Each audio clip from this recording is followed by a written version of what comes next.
டோர்னமெண்ட்டுக்கு வந்த கேப்டன்லாம் சீக்கிரம் வந்து பேர் கொடுங்கப்பா. சீக்கிரம் டீம் பேர் சொல்லுப்பா. டீம் பேர் சொன்னாதான் எழுத முடியும்.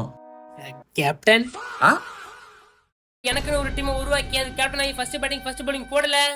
என் பேரு அண்ணாமலை இல்லடா. ஆ? ஓ,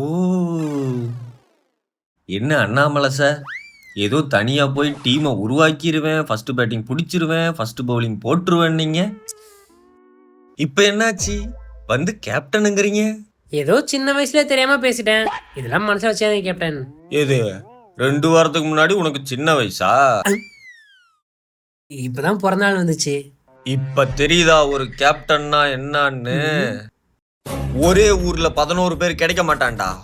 அப்படியே கிடைச்சாலும் மேட்ச் அன்னைக்கு வாங்கடான்னா ரேஷன் கடைக்கு போகணும், பால் வாங்க போகணும், என் பையனை ஸ்கூல்ல விட போகணும், பொண்டாட்டி துணியை துவைக்கணும் பானுங்க.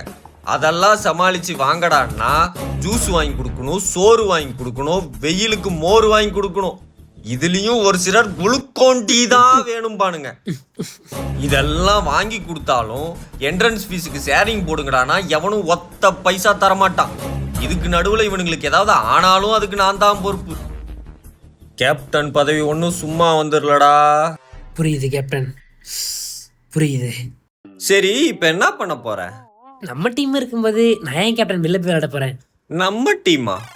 நம்ம டீம்ல உனக்கு ஃபர்ஸ்ட் பேட்டிங் ஃபர்ஸ்ட் பவுலிங் கிடைக்காதேப்பா. நோ அப்ஜெக்ஷன் கேப்டன், நான் ஒண்டன் கூட அடிக்கிறேன். ஒன்றை உனக்கு நேதாஜி இருக்கானேப்பா. அவர் பொண்ணாட்டி அவர் விளையாடவே கூடாது. நோ ப்ராப்ளம் கேப்டன், நான் செகண்ட் ஒன் கூட அடிக்கிறேன். சரி சரி, என்ன இருந்தாலும் நம்ம பையனா போயிட்ட. வந்திருக்கிற டீம் பேரெல்லாம் எழுது.